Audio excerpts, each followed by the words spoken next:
গ্রাম বাংলার ঐতিহ্যবাহী এই পিঠা কষ্টের জন্য যেন খেতেই মন চায় না, এত বেশি কষ্ট হয় এই পিঠা বানাতে, তাই না?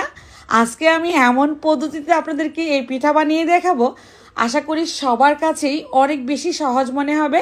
আর যে কেউ কিন্তু ঝটপট বানিয়ে খেতে পারবেন। হ্যাঁ, এত মজার খিরসা সেওই পিঠা। আশা করি আমার আজকের রেসিপিও আপনাদের কাছে ভালো লাগবে। ভালো লাগলে রেসিপিটি শেয়ার করার অনুরোধ রইল। মূল রেসিপিতে চলে আসলাম। আমি এখানে 2 কাপ পরিমাণ পানি গরম বসিয়ে দিয়েছি, এর মধ্যে স্বাদ অনুযায়ী লবণ দিচ্ছি। পানি যখন টকবক করে ফুটে উঠবে এর মধ্যে আমি দিয়ে দিব 2 কাপ পরিমাণ আতপ চালের গুঁড়া।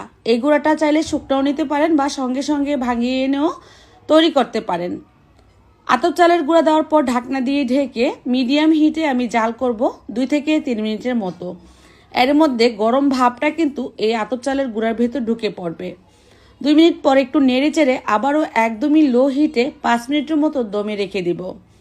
এর মধ্যে এই কাইটা কিন্তু খুব সুন্দরভাবে সেদ্ধ হবে এবং যখন ময়ান করবেন অনেক বেশি সফট হবে।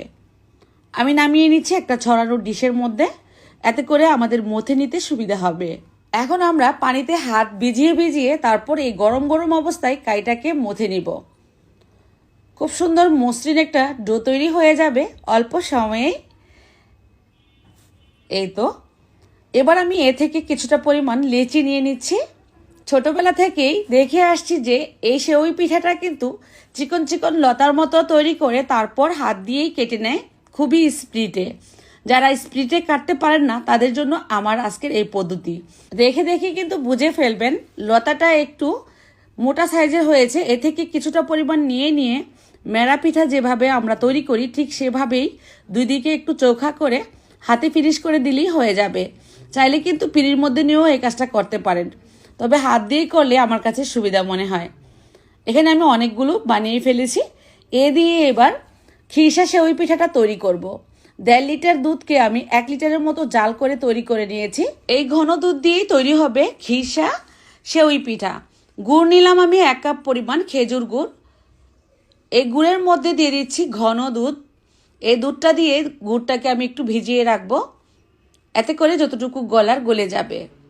একটা সাইডে রেখে দিচ্ছি।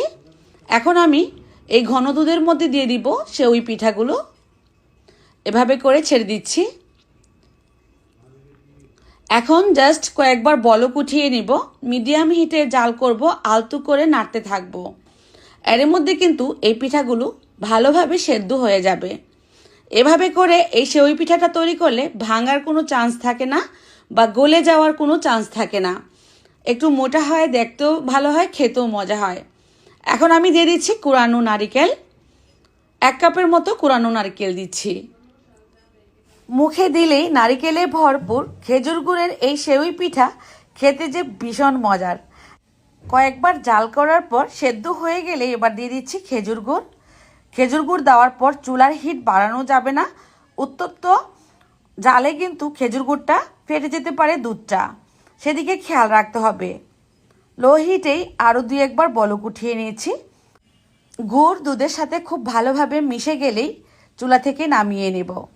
আর এটা অনেকটা ঘন হয়ে গেছে, যেহেতু খিরসা সেওই পিঠা হচ্ছে দুধটা তো ঘন করা লাগবেই।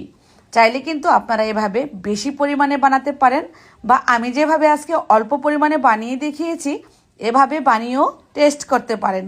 কতটা মজার হয় সেটা বানানোর পর অবশ্যই জানাবেন কমেন্ট করে। আজ আমি খেতে খেতে বিদায় নিচ্ছি। সবাই ভালো থাকুন। আল্লাহ হাফেজ।